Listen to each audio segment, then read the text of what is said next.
60 years after the Cuban Revolution, the remnants of an era long since past are still plain to see.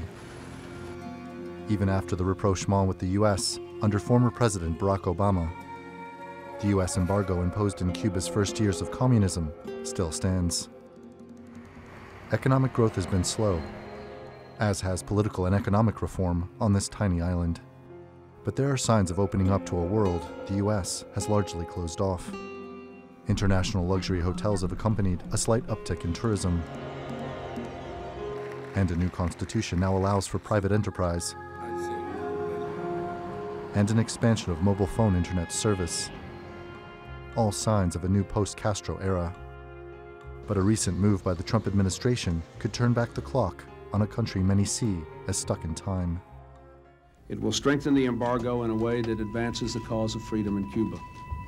Today I sign it with the certainty that it will send a powerful, unified message from the United States to Havana, that the yearning of the Cuban people for freedom must not be denied.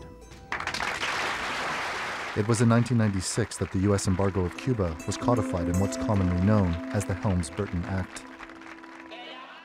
Title III of that law allows for individuals and companies in Cuba using property confiscated and nationalized during the revolution to be sued in U.S. courts.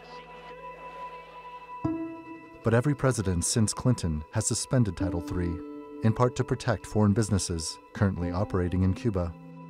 Now the Trump administration has broken with tradition by deciding to enforce it. Nuestro país está preparado para afrontar cualquier medida de endurecimiento del bloqueo o incluso de puesta en aplicación de nuevos elementos de la ley Helms-Burton. But the enforcement of Article 3 is only partial. Any foreign company with a vested interest in Cuba will be protected from legal action.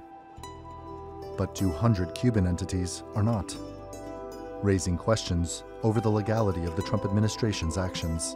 Es una cuestión de principio. No podemos aceptar que un país quiera imponer su legislación fuera de sus fronteras a los demás países. Eso sería volver a la selva.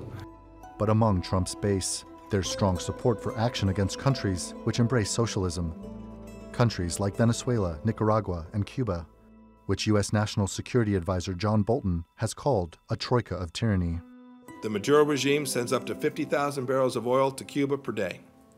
And Cuba needs this cheap Venezuelan energy to prop up its tottering socialist economy, while Maduro needs Cuban expertise in repression to keep his grip on power. That's a match made in hell.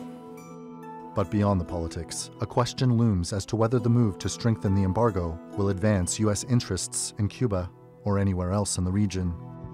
Randolph Nogel, The Newsmakers.